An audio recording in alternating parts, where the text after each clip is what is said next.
pyro अल्लाह जा वली सब भलारा करम जे पीर जेरो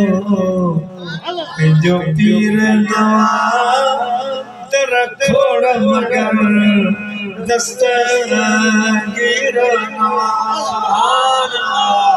मुझे पीर जेरो जो पीर ना खोड़ा मगर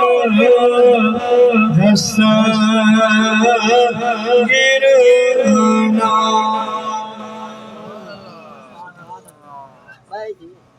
दोस्तों अल्लामा मोहम्मद इस्माइल हक्की हनफी रहमतुल्लाह तफसीर रूल बयान में लिखो अजा पीरान पीर सोनो दुनिया में आई कोन तो हिकड़ो अल्लाह वारो हो उन दरिया ते कंजी ते वुजू पे वुजू पे कहीं तो मी अची नथो बरसात दुआ करो तो हिंदुस्तान खां आमीन पानी जो ॾाढो मसलो दोस्तों तब मी अची जो वठो दरिया ते त हिन अल्लाह वारे अल्लाह से अर्ज के मौला यो मी किथे जबल में वसैया कोइस्तान में वसैया ये दरिया अगे कंजू भिटू वठो वे इनके जरूरत काने अल्लाह से नाराज थी पियो त जडे तोखे मुझे राजन की खबर ना है तू इतना छूट अल्लाह से का विलायत खसे वायरो थी वेरो अल्लामा मोहम्मद इस्माइल नबी रहमतुल्लाह अलैहि फरमाए लो अन्या वेठवा पासे में वणो उन वण ते पखी अची बीठा हिकड़ो पखी पे चवे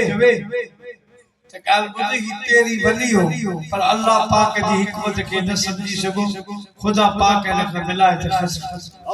बियो चवण लगो माने विलायत त खसी होया पर एड़ो अमल नसीस एड़ी दुआ नसीस जो करे मन रब राजी सुभान अल्लाह पेरे वाले पखी फरमायो जे करियो अल्लाह वारो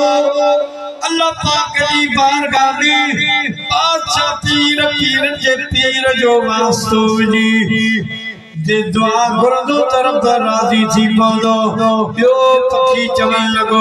पीरान पीर दुनिया में त आए कोन वरी पीरे चवण चयो पीरान पीर दस्तगीर मुझे आलम अरवा में अल्लाह वार के पढ़ाए जो दुनिया में इंदो पर रब करीम जो लाडनो तातनो वलिया यही हिते पसीनो वठी दुआ घुरंदो रब इनके विलायत रही जड़ी लो सुभान अल्लाह हे दस्तगीर सुभान दुआ घुरी ये पक्षी न से दुआ घुरी अल्लाह पाक विलायत भी नहीं छड़ी मुझा प्यारा बेड़ा पार जीवा चवण लगो मुर्शिद जई जो दस्तगीर तई खे लहर न डोलो जो अब्दुल कादिर पीर तई खे लहर सही चोरन के अबदाल बनाए पूजा दिलना प्यो बख्शाए चोरन के अबदाल बनाए पूजा दिलना प्यो बख्शाए जेके सैयद दिया फकीर देखे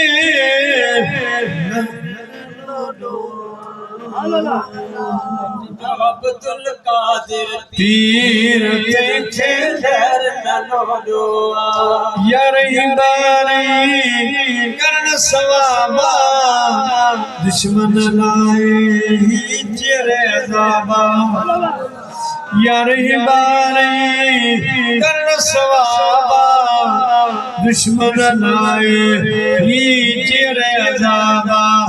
जन मिसरियों विराया खीर देखे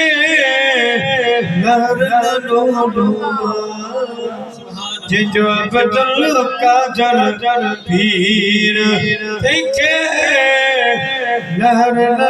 लो